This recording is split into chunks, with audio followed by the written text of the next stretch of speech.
반갑습니다. 레저토피아 TV의 김웅식입니다. 이번 시간에는 1995년 송경성님께서 쓰신 등산 반세기에 나와 있는 우리나라 히말라야 첫 원정 이야기 속으로 들어가 볼까 합니다. 지금은 어이없이 대학로란 이름의 난장판 거리가 되었지만 50년에서 60년대 초에 이르는 시기에는 참된 대학로였다. 대학다방, 별장다방, 낙산다방에는 헌 군복을 물들여 입은 군복무를 마친 복학생들이 진을 치기도 했고, 쌍과부집, 클리닉집 등 대포집에는 8년 대학생들이 대낮부터 거나하게 한잔하고 고래고래 기염을 토하기도 했다. 서울 물리대 교정에 은행나무와 마로니에 잎이 누렇게 물들 때 비록 금자는 아니었지만 오직 뚝배기잔에 황금색 동동주로 젊음을 구가하고 곧잘 휴강이 되는 날엔 3738 강의실에 모여 탁상 공론이나마 민족과 국가를 말하기도 하였다. 아예 어느 교수는 이곳에서 강의를 한 적도 있어서 이 37 강의실은 대학로의 명물이었다.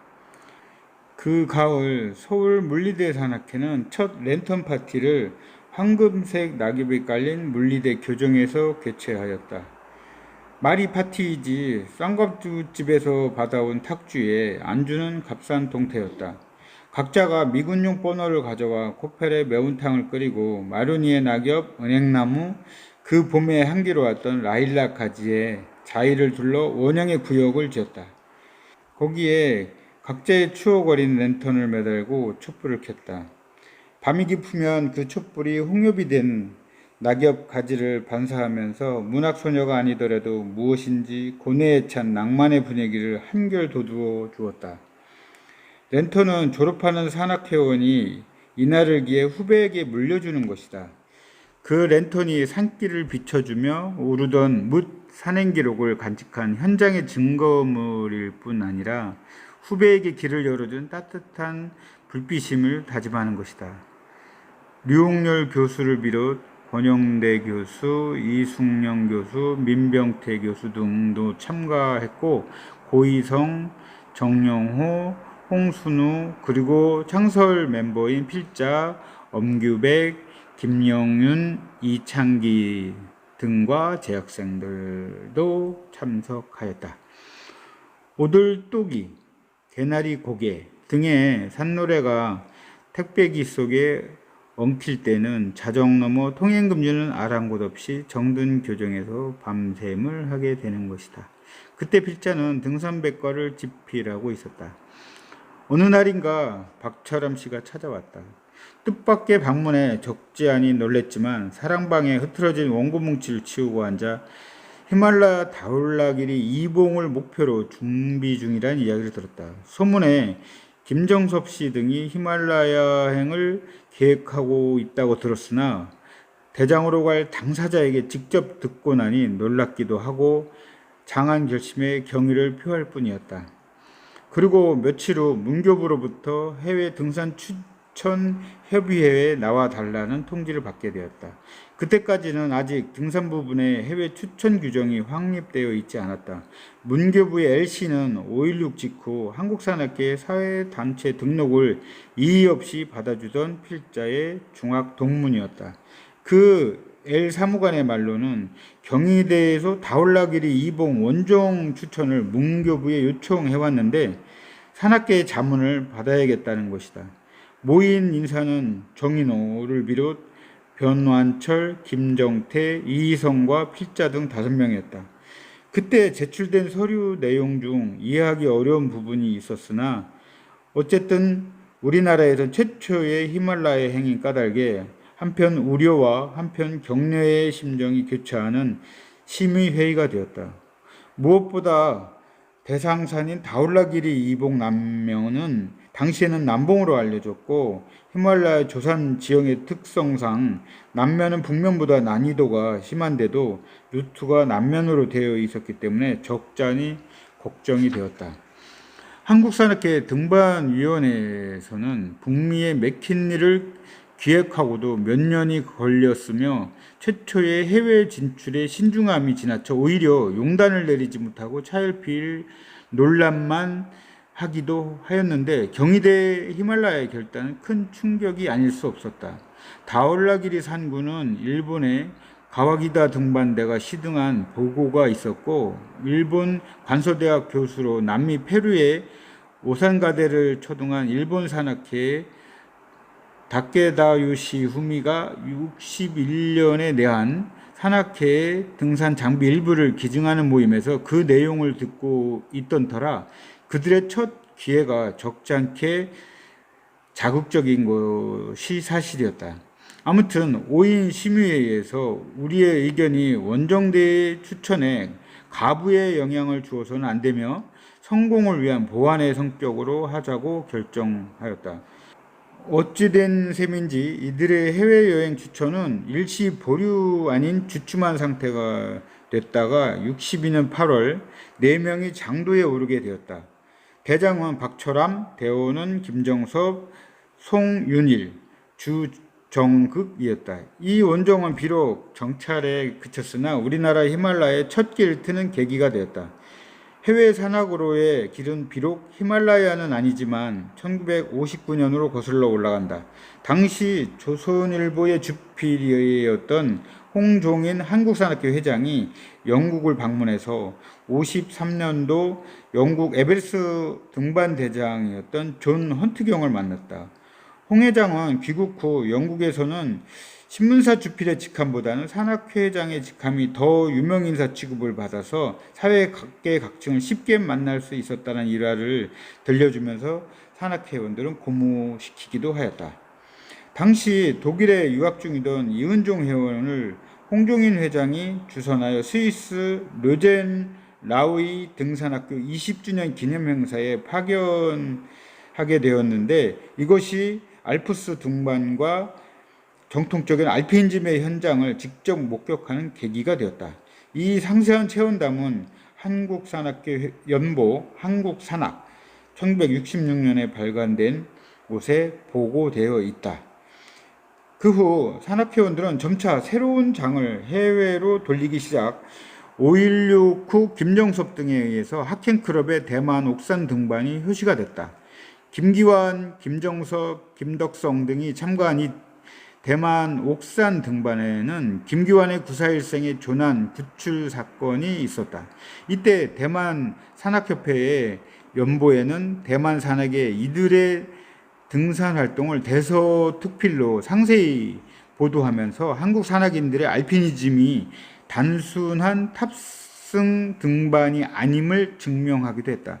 김기환은 그때의 상처를 수술받고 완쾌 후 굴하지 않고 현재까지 미국에서 산악활동으로 동분서주하고 있다. 이런 일들이 있던 직후에 경희대 다올라기리 이봉 원정이었으니 그들의 결단은 여간한 것이 아니었다. 최초의 히말라야 원정대가 될 수 있다면 국내 우수 산악인들이 망라되길 바라는 심정이 적잖이 있었던 것도 사실이었다. 64년이 되자 이번에는 동국대가 일본 북알프스 등반을 하겠다고 나섰다. 민환식 교수를 단장으로 해서 최영식 대장 외 이중웅, 임실철, 류지영, 이규복 대원 등의 6명이다. 이들은 일본 측의 미오미 대장 등 3명의 후쿠오카 알파인회와 합동으로 교환 등산을 하게 되어 합류하게 되었다. 5월 초 아직 잔소리 깊은 가미고지를 출발해가지고 가라사와의 빈곤으로 들어가 호쿠오 다카다케와 기다호 다카다케를 오르고 귀국했다. 경희대학 원정대가 히말라야 첫 문을 열고 김정섭대가 대만 옥산의 첫 문을 열었다면 동국대학교 원정대는 일본산의 첫 문을 연 것이다. 이들에게 공통된 것은 옥산을 빼면 대학팀이라는 것이 특색이고 교수급의 단장을 앞세웠으나 실은 김정섭, 최영식 등의 극성파 산악인들이 그 원동력이 된 것이 사실이었다.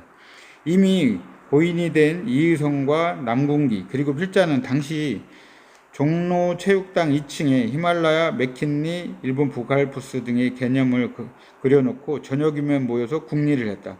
한국 산악회는 맥킨리를 고집 하지만 너무나 엄청난 도약 같고 엄두를 내기 어려웠다. 히말라야는 더구나 히말라야와 로체를 중심으로 검토했으나 산의 위험과 우리의 현실을 아는 까닭으로 좀처럼 용기가 나지 않아 몽상의 대상으로만 그쳤다. 결국 일본 북알프스를 포석으로 한 발자국씩 접근하자는 합의가 이루어졌다. 그런데 동국대가 한 발 앞서가게 되었고 우리 일행은 65년 가을을 기약할 수밖에 없게 되었다. 요즘엔 대만 옥산이나 일본 북알프스 그리고 네팔 히말라야 14자 트레킹은 일반 여행사에서 흔하게 할 수 있는 산행 프로그램이지만 당시에는 무모할 정도로 과감한 도전 정신이 있어야지만이 가능한 이야기였습니다. 지금부터는 그 유럽의 알프스 쪽으로 한번 가보도록 하겠습니다. 아무리 우리가 평소에 등산을 자주 했다고 하더라도 몽블랑은 4,807m나 되는데 고수 적응이 잘 될까? 하는 나의 말에 아랑곳 없이 라떼르네 출신인 백기범은 벌써 흥분 상태였다. 유재호는 남의 속도 모르고 왕년의 알피니스트이니 문제 없어요 라고 한다. 당시 유재호는 샤모니에 있는 유명한 피켈 제조회사인 샤르레 모제사에 근무 중이었다. 그는 때때로 불법 체류 중 불법 취업을 하는 외국인들을 취체하는 프랑스 관리가 나와도 샤모니 마을 사람들의 인심을 얻고 있어서 감싸주고 숨겨주는 사랑을 받고 있었다. 유재호는 시간만 나면 차례로 샤모니의 친봉들을 올라가서 마을 사람들을 놀라게 했고 적지 않은 초등 기록도 세워 장래성 있는 한국의 알피니스트로 촉망받고 있었다. 더구나 샤모너트 산장 주인은 프랑스 육군 장성 출신이라 마을에서 위세가 당당했으며 유재원의 신분 보장과 취직 추천을 해주는가 하면 차양제를 지배인으로 취직시킨 친한파였다. 산장 주인은 간밤에 제2차 세계대전 때의 레지탕스 운동의 용맹담을 신나게 자랑하더니 새벽에는 우리의 등산 출발에 앞서 군복에 훈장까지 달고 나와서 우리 일행의 출발을 환송해 주는 것이었다. 유재원, 백기범 그리고 필자 3명이 신중을 기해 에귀드미디부터 시작하기로 했다. 말이 에귀드미디지 샤모니에서 케이블카를 타고 산정 부근까지 올라갈 수 있는 초보 코스다. 세계에서 가장 길고 빠르며 높다라는 이 케이블카를 타고 미디 중간에 하차했다. 일행은 역에서 내리자마자 자일로 안짜일란을 했다. 곧 아랫뒤에 말 타듯 올라가야 했다. 선두 유재호는 능숙한 솜씨로 깎아지른 양쪽 절벽쯤은 아무렇지도 않은 듯 자일을 사리는 것이었다. 평소 나는 등산에서 꼭 좌우명 같은 것이 있다. 그것은 어떠한 희생이든지 결코 승리의 대가로 보상받을 수 없다라는 것이었다. 좀 비겁하지만 불필요한 위험에 함부로 부딪혀서는 안 되고 만일의 경우를 언제나 염두에 두는 등반 자세를 철칙으로 지키는 것이었다. 그래서 미디에 오르고 산정에서 일찍 쉬고 난 뒤에 몽블랑 정상은 경우에 따라서 포기해도 좋다고 말했다. 다음을 기약하고 하산한 후베르골 산장에는 스위스와 프랑스의 알피니스트들이 모여 있었고 보존 빙하에서 올라온 용사들이 웅성거리고 있었다. 가이안 가덴의 푸른 숲은 이국적이었다. 흰눈의 정상과 침봉들 그리고 얼음과 암벽 등 1971년 겨울에 한국산악회 알프스 제1차 훈련대가 샤모니의 프랑스 국립스키 등산학교에서 연수 훈련을 할 때 구인모가 올라갔다라는 가이안 절벽은 저녁 노를 받고 있었다. 백, 유 등 우리 3명은 하루의 산행에서 얻은 기쁨을 만끽하고 다음에 몽블랑을 약속했다. 이날 밤 유재원은 유난히 우울한 산노래를 부르며 그를 몹시 따르던 어느 프랑스 여인을 소개해 주었다. 그의 주급은 160프랑. 그런데 조금만 지각을 하거나 사적인 일도 전화를 사용하면 주급에서 빼기 때문에 120프랑을 넘기 어렵다고 한다. 엄격한 노무 규정이 프랑스인들의 근로 법칙이라고 한다. 그러나 주말이면 영락없이 밀레 룩색과 피케를 들고 흰산으로만 가던 그는 10여 개의 등반 기록을 세우고 2년 후인 1977년 7월 23일 에규 누어르 페트레이에서 조난사하고 말았다.